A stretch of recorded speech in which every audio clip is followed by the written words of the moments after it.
जमीन पर एक अलग तरह का ज्वार आ रहा है। ये साल में बस एक ही बार आता है। पतझड़ के रंग अब शबाब पर हैं और पत्तियां पेड़ों को अलविदा कह रही हैं। और इस तरह कई पेड़ पूरी तरह उजाड़ होते चले जा रहे हैं। अब पेड़ सर्दियों की अपनी गहरी नींद में सो जाएंगे और अगले वसंत पर जागेंगे। लेकिन विस्कॉन्सिन में तो जैसे पतझड़ में जन्नत के एक फल की बहार आ जाती है। अक्टूबर बीत रहा है। बलूत यानी ओक के पेड़ से पके हुए फल गिर रहे हैं और इन्हीं के बीजों से वसंत में नए पौधे उगेंगे।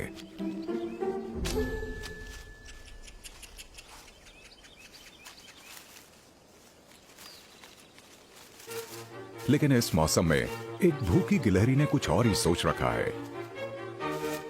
इस वक्त इस पर तो बस एक ही जुनून चढ़ा है, सर्दियों के लिए ज्यादा से ज्यादा गिरियां जमा कर ली जाएं। पर यहां वो एक होशियारी करती है।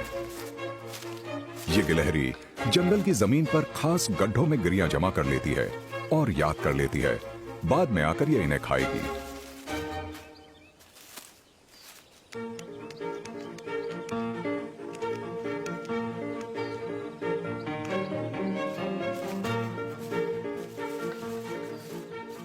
ये तरकीब इसलिए ताकि इसका खाना दूसरों से बचा रहे, क्योंकि इस जंगल में गिरियां चुराने वालों की भरमार है।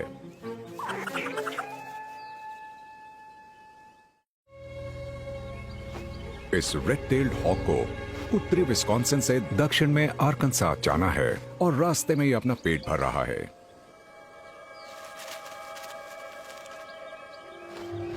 यहां शिकार की कोई कमी नहीं है, पर कौन सा शिकार ज्यादा आसानी से पकड़ में आएगा?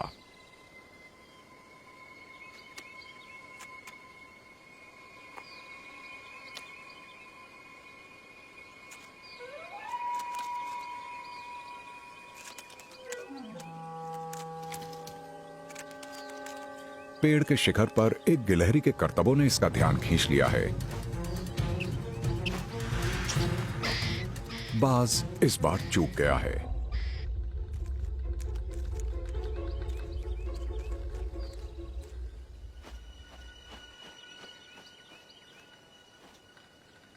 पर जहां एक गिलहरी है, वहां दूसरी भी तो होंगी।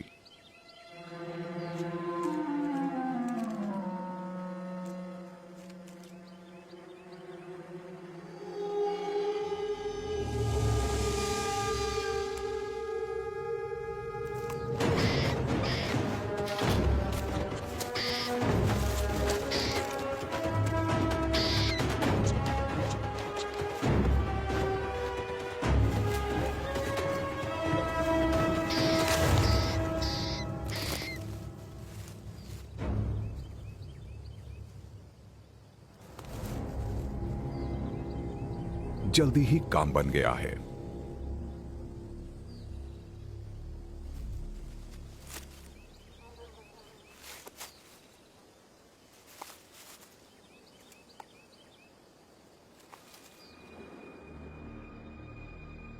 बाज दक्षिण की ओर जा रहा है और सर्दियां भी इसी दिशा में बढ़ रही हैं। नवंबर का महीना आधा बीत चुका है। प्रवासी पक्षियों की आखिरी टोलियां दक्षिण में मिजूरी तक पहुंच गई हैं।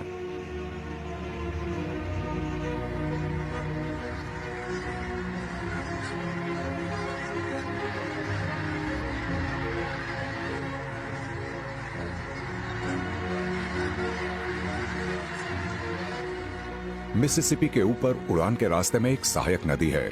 यहां आसमान पक्षियों से भर गया है। तकरीबन 5 लाख स्नो गीज आ पहुंचे हैं। ये मिजूरी नदी के बाढ़ के मैदानों पर उतरते हैं। ये इस राज्य का उत्तर पूर्वी कोना है। देश के आर पार ये इस परिवार का पहला सफर है। 4 महीने के ये चूजे अपने माता पिता की तुलना में ज्यादा गहरे रंग के और छोटे हैं और आर्कटिक में पैदा हुए हैं। ये 3000 किलोमीटर का सफर तय करके आए हैं और इसके बाद ये मेक्सिको की खाड़ी तक जाएंगे।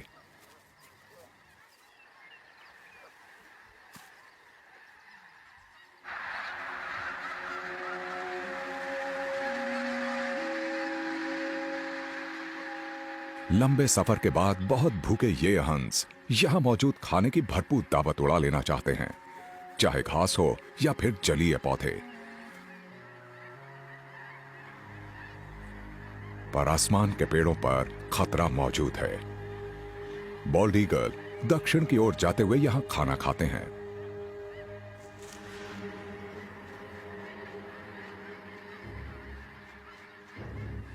खतरे का पहला संकेत नजर आते ही हंस उड़ जाते हैं। वो भागते नहीं हैं, बल्कि लगातार बदल रहे तरह तरह के विशाल आकार बनाते हैं।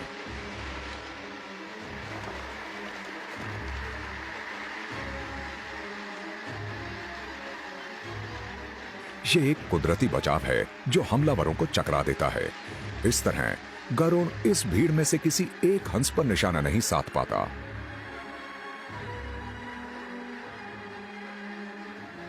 हंस एक साथ उड़ते हैं और एक साथ अपनी जिंदगी बचाते हैं।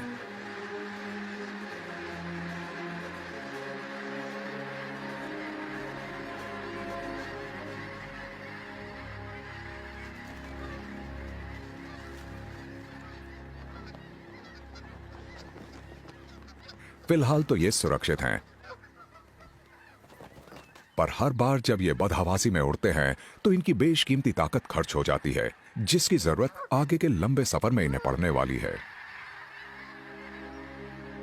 अगर गरुड़ इन्हें यहां से नहीं खदेड़े तो आने वाली सर्दियां मजबूर कर देंगी।